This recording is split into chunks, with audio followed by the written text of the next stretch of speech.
Hi everybody, welcome back to Irene's Corner. It's good to talk to you again. I was very much surprised by the responses that we got from our last video blog on ethics and morals.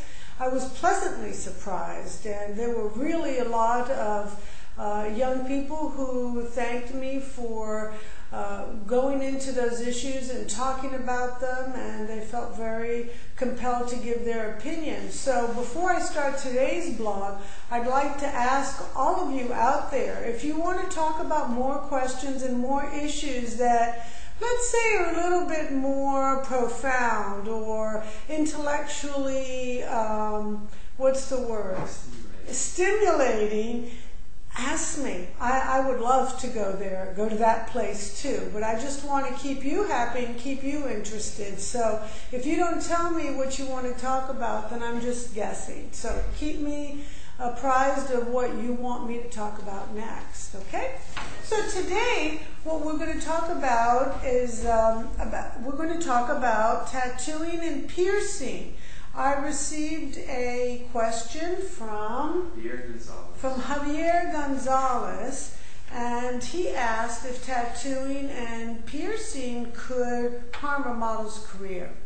So, it's become more acceptable. As a matter of fact, there are a few models who have made their tattoos and or their piercings really be part of what and who they are and how they present their image in the industry.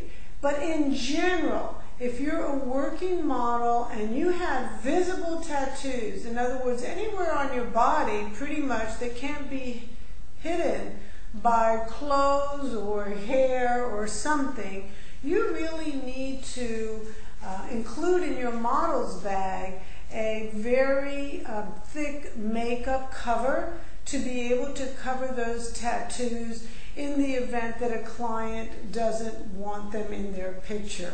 Understand that that's an expression of who you are, but not necessarily what a client wants to promote. So I would even say it's probably more professional to arrive with that makeup and those tattoos covered than to even wait and have to put the client on the spot and ask them if they want you to cover them up. Now, piercing can be a little bit trickier. We used to tell models not to pierce their ears, but remember, I've been in the business for 30 years, so since that time a lot has changed. Certainly the piercing all around going up the earlobe was something that did concern us, but that also was before we had all the digital retouching that we have now. It's not such a big deal. We used to say that if a model had holes on her ears, all the way up her ears, and she was up for a beauty campaign, that could be something that was detrimental. I don't really think that that would stop a client now from booking a model that they were really interested in for a beauty campaign. So I would say that piercing in general, as long as the pierces are small and whatever is inside of them can be removed, you're probably all right. What I would say would, in my opinion, be really detrimental are those large piercings on the earlobes. You know, they get big, they almost look like a button on the bottom of the earlobe. That really is a statement that either your client's going to like or not like, and I would venture to say that most clients wouldn't like it. And I do see those more on boys than on girls, so I think that that's more a boy issue than a girl issue. So in general, keep this in mind.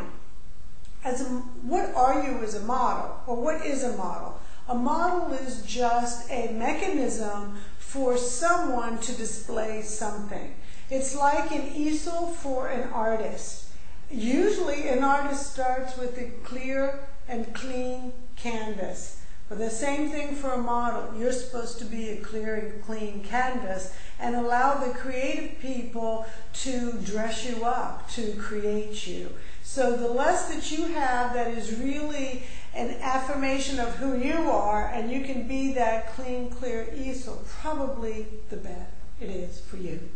So anyway, there's our question for the day. Like I said, please keep responding. We love this communication that's going back and forth, and I really want to know what you'd like to talk about, because I'm here to talk with you. God bless, have a great day, and don't get in too much trouble.